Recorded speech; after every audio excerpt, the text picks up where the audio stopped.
O ano é 1996 e a gente tem um filme que quebrou a banca dos cinemas, elevando o gênero do sci-fi para um gênero cult.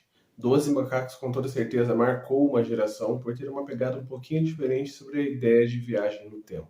Mas será que o livro é tão bom quanto o filme? Vou contar para vocês o que eu achei sobre essa obra, mas antes eu peço que vocês se inscrevam nesse canal, curta esse vídeo e compartilhe com os seus amigos, principalmente aquele amigo que gosta de um bom sci-fi.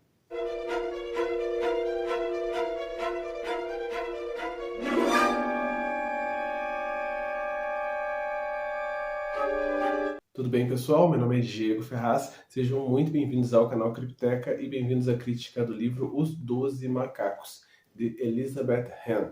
Lembrando que isso aqui é uma roteirização, então houve o roteiro, houve esse filme que teve tanto sucesso e pouco depois os diretores pediram para que fosse escrito um roteiro baseado em toda essa viagem.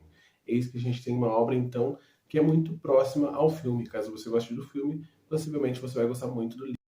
Aqui a gente tem uma história focada no personagem do James Cole, que é um cara que vive num futuro distópico, onde a sociedade foi assolada por um vírus mortal conhecido como 12 macacos. Esse vírus acabou com grande parte da população humana, obrigando os poucos sobreviventes a ficarem em bunkers debaixo da terra, em espécies de gaiolas onde eles estão protegidos. E quando eles sobem acima, na superfície, eles só podem ter contato com o ar caso eles estejam com roupas muito bem preparadas, assim como a gente vê nessas ideias de contaminação que hoje é muito comum em filmes. Eis então que a gente conhece o nosso personagem principal, que é o James, que é um prisioneiro. Ele cometeu alguns atos de infração no passado e ele está preso nesse mundo distópico.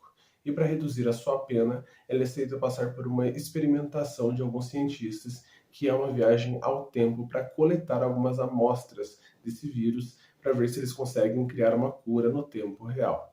Eis então que o James vai numa viagem há muito tempo no passado e ele cai em 1996, só que no lugar que ele não estava esperando, num hospital psiquiátrico.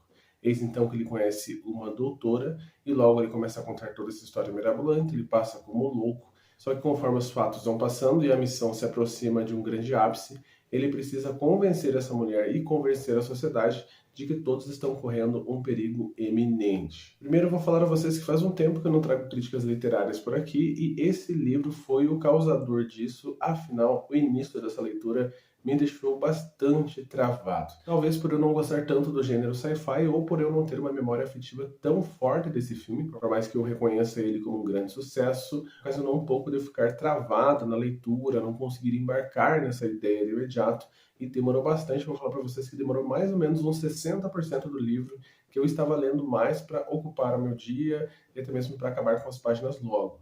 Só que chega um determinado momento que a história, pelo menos para mim, começou a dar uma esquentada, que é o momento em que esse James Cole rapta essa doutora que ele começa a considerar como alguém muito próximo e tem até mesmo uma afeição. Aí as coisas começam a se acelerar um pouco mais, a gente começa a conhecer um pouco desses ambientalistas que serão os responsáveis, os pressupostos responsáveis pela disseminação desse vírus, a ideia dessa 12 macacos, o porquê ele é criado e até que é interessante. E aqui a gente tem uma ideia de viagem no tempo diferente daquilo que a gente já está habituado a ver com essa ideia do efeito borboleta.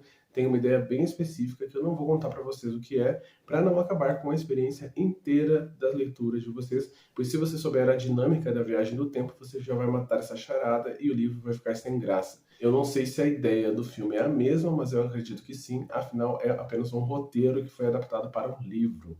Eu gostei muito depois que eu consegui embarcar nessa viagem, tive várias reflexões, afinal a gente passou infelizmente por uma pandemia, então coisas tão similares, aqui a gente vê o fim de uma civilização não por meio de um desastre nuclear ou por uma guerra, aqui é mesmo por uma guerra biológica, de fato, pessoas mal intencionadas que acabam liberando um vírus, e vírus esses que é de alta contaminação, se disseminando pelo ar, coisa que infelizmente é muito próxima para nós.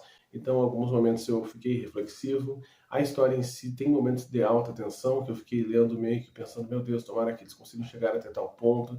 E essa parte da investigação também é interessante. Tem uma parte romântica que não me incomodou, ao contrário de outros livros, que geralmente quando eu li um livro desse gênero que acaba metendo um pouco de romance, eu acabo perdendo a vontade de continuar a leitura. Foi o que aconteceu com 1984, mas aqui até que para mim passou ignorado, afinal são coisas muito rápidas, e como eu tinha essa vaga memória do filme em si, eu consegui vincular os personagens principais desse livro com os personagens que eu acabei vendo quando criança na telinha, que é o Brad Pitt, que é o nosso antagonista, e o Mel Gibson, que é o nosso protagonista. Então isso foi interessante. A título de curiosidade, esse filme de 96 ganhou diversos prêmios, seja Globo de Ouro, Oscar, indicações também. Então é um filme que, como eu disse no início, fez muito sucesso. Caso você tenha visto o filme e tenha uma boa memória afetiva, ou caso você tenha visto até mesmo a série do Dos Macacos, escreva aí embaixo, caso você esteja curioso para ler esse livro, que se você é fã de toda essa história, você vai gostar bastante. E caso você já tenha o lido e gostado ou não, escreva aí embaixo quais foram as suas considerações. Então, finalizo agradecendo a cada segundo de vocês por aqui. E caso você tenha dica de filme, série ou livro, escreva aí embaixo, que com toda certeza eu vou ficar muito curioso para conversar com vocês sobre esses assuntos.